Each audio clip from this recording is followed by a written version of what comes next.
Hello folks, NVIDIA RTX 50 Super series might be real after all. A fresh clue popped up in a place only builders usually check. Seasonic's official PSU calculator now lists two unreleased GPUs, the GeForce RTX 5070 Super and the GeForce RTX 5070 Ti Super in its GPU dropdown. It's not a spec sheet, but it is a public-facing tool from a Tier 1 power supply maker, and that makes this sighting hard to ignore. Why this matters? For months, chatter around an RTX 50 Super refresh has swung between "it's happening" and "NVIDIA never planned it." Some sources even suggested we wouldn't see any Super branded 50 series cards at all this year, and maybe not even at CS. The Seasonic listing doesn't confirm a launch window, but it strongly suggests the Super family exists and that partners are preparing for it. Treat it as a signal, not a promise. What's in the listing? After you pick a CPU, the Seasonic tool lets you choose a GPU brand, and selecting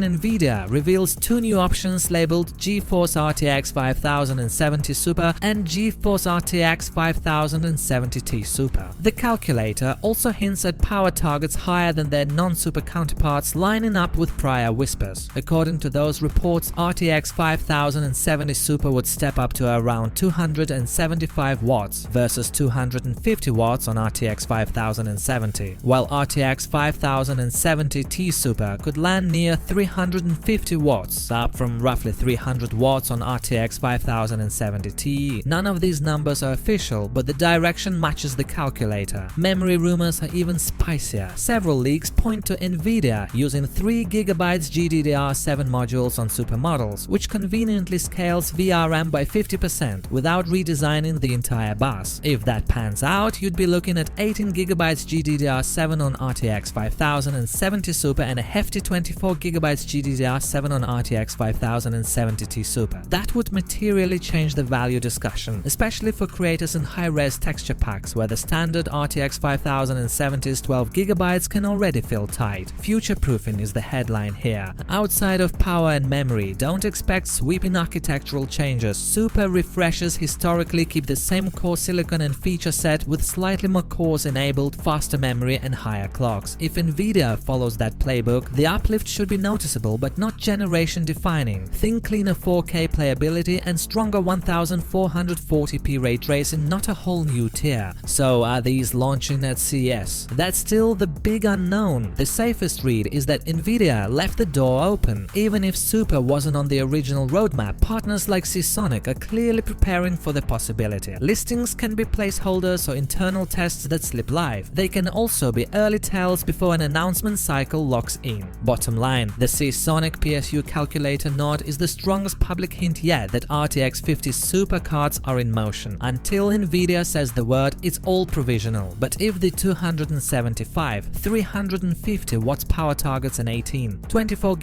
GDDR7 configs make the cut, the 5070 tier could become the sweet spot of the stack. We'll keep tracking the breadcrumbs and update you the moment anything official drops. Why a PSU tool leak matters. Vendors prep recommendations ahead of launches to avoid underpowered builds, so calculators sometimes expose names early. If you're planning a new rig, expect the Super cards to want a touch more headroom than today's 5070 5070th Ti and budget accordingly. Credit to Video Cards for spotting the listing. We'll keep eyes on it. Tell us in the comments what you'd do with 1824GB in the 70 class. Anyway guys, I will keep you updated. Thanks for watching. See you in the next one.